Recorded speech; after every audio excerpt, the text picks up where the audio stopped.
non-motorized transport, or NMT. Urbanization, Your Excellency, one of the defining trends of our time. Cities are not just centers of economic activity.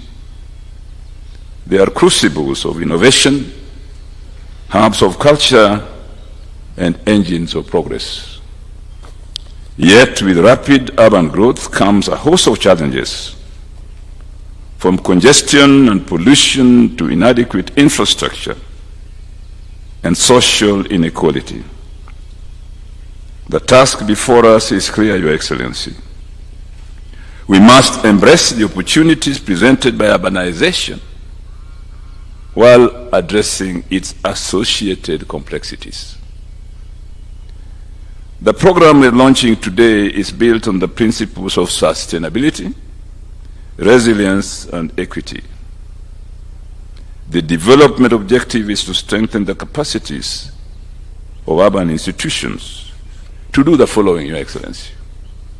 1, improve the delivery and resilience of urban infrastructure and services. 2, enhance the private sector engagement in urban planning.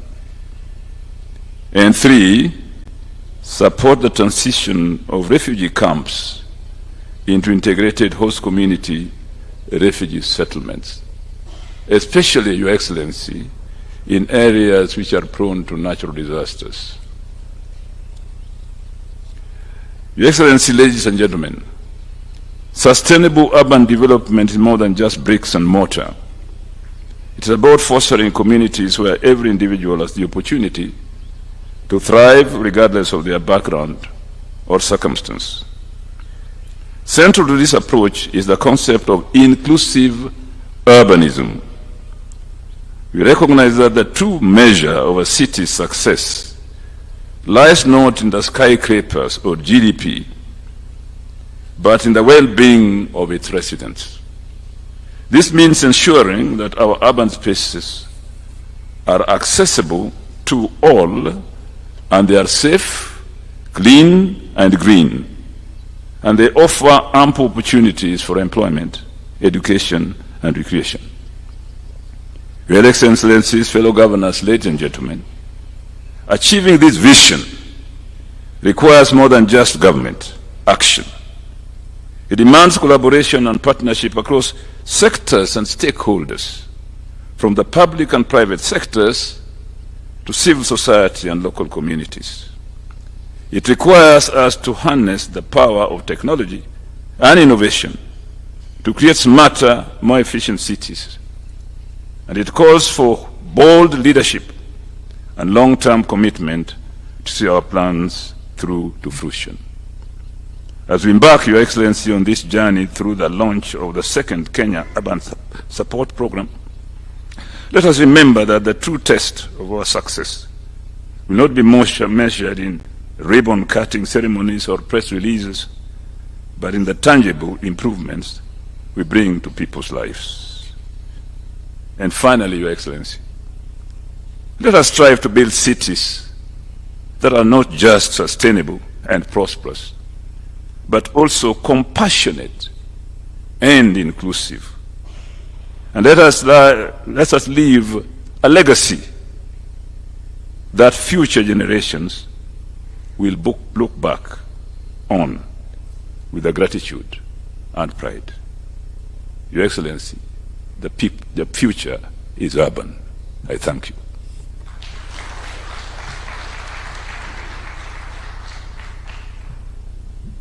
Thank you very much, Your Excellency, Governor. As I call the chair of the COG, Your Excellency, allow me to expound on the point that urban areas are missing in Schedule 4. We had made a presentation to NADCO that it be, as we amend the Constitution, if we will, that this has to go in there. Because, Your Excellency, our devolved governments, we have the national government, then the next level of government is actually cities.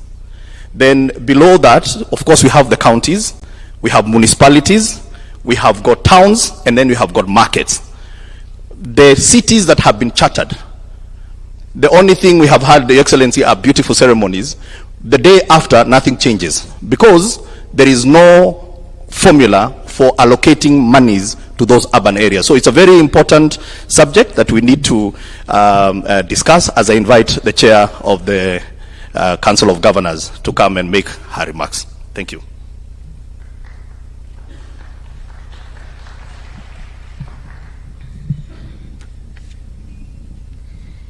Your Excellency, Dr.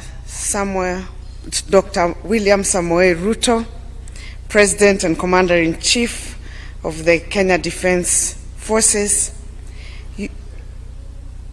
Cabinet Secretary for Lands and Public Works and Housing, Honorable Alice Wahome, other Cabinet Secretaries present, the World Bank Country Director, UN Resident Coordinator, Principal Secretaries present, distinguished ladies and gentlemen, good morning. It is indeed a great honor for me to be part of this momentous launch of the second Kenya Urban Support Program, commonly known as KUSUP 2. First, I consider this program a major milestone in our drive to build resilient cities and urban areas with enhanced quality of life for current and future generations. Secondly, let me take this early opportunity to sincerely thank you, Your Excellency, the President, for your leadership and resolve towards demand-driven programs which offer the opportunity to pursue long-term development strategies and interventions tailored to the specific needs of our residents, and especially those at the bottom of the pyramid. This paradigm shift has the potential to transform Kenya's economic development trajectory significantly. The second Kenya Urban Support Program, KUSP 2, builds on the foundation set by Phase 1, KUSP 1, which was rated as satisfactorily implemented by the World Bank. The first phase saw massive investments in urban infrastructure and services within the 59 benefiting municipalities in the 45 benefiting counties, which included 202 kilometers of roads improved, 171 kilometers of non-motorized transport, 192 kilometers of stormwater drainage, 31 kilometers of sewer line, 12 fire stations, 12 recreational facilities, and 16 retail markets, benefiting over 20,000 traders and creating over 200,000 jobs, amongst others. Your Excellency, further, I wish to note that apart from the establishment of the 59 benefiting municipalities, county governments have been able to establish more municipalities. Today, we have 107 chartered municipalities. I also wish to let you know that during this program period, Nakuru municipality was elevated to city status, and Eldoret and Thika municipalities are currently in the process of being conferred the city status. Your Excellency, allow me to sincerely thank the Ministry of Lands, Public Works, Housing and Urban Development for truly embracing Article 6.2 of the Constitution of Kenya, which calls for consultation and cooperation between the two levels of government during the design program. The Council was particularly impressed with the participation of county governments through the Lands and Housing and Urban Development Committee led by His Excellency Professor Anyang' Nyong'o. The numerous meetings held between the committee and the program design team was a clear testimony of inclusive participation and collaboration. The launch today marks commencement of the implementation phase of the program. I would like to underscore that county governments and their urban institutions are committed to full implementation of the program. This will be guided by numerous lessons learned in KUSUP 1. Your Excellency, urban residents are the most affected by climate change due to poor planning, housing, and lack of basic infrastructure, which is resilient to the climate shocks. Programs like the Affordable Housing Program and the Kenya Urban Support Program will help address these challenges. We look forward to collaborating with the Affordable Housing Board to transform our urban areas. Your Excellency, ladies and gentlemen, as I conclude, I wish to note that rapid urbanization remains a global challenge, particularly in emerging countries like Kenya. To address this challenge, Your Excellency, there is need for dedicated financing of this expensive urban infrastructure and services. I therefore appeal for a dedicated urban financing model or fund from the Exchequer, complemented by development partners, the private sector, and indeed county governments. On behalf of the Council of Governors, I once again thank you, Your Excellency, and thank you, all of you. Thank you.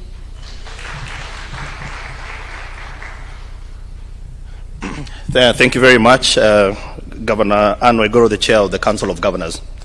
Your Excellency, I need to understand that the Governor for Nairobi is here, and would like to ask him to come and just officially welcome us.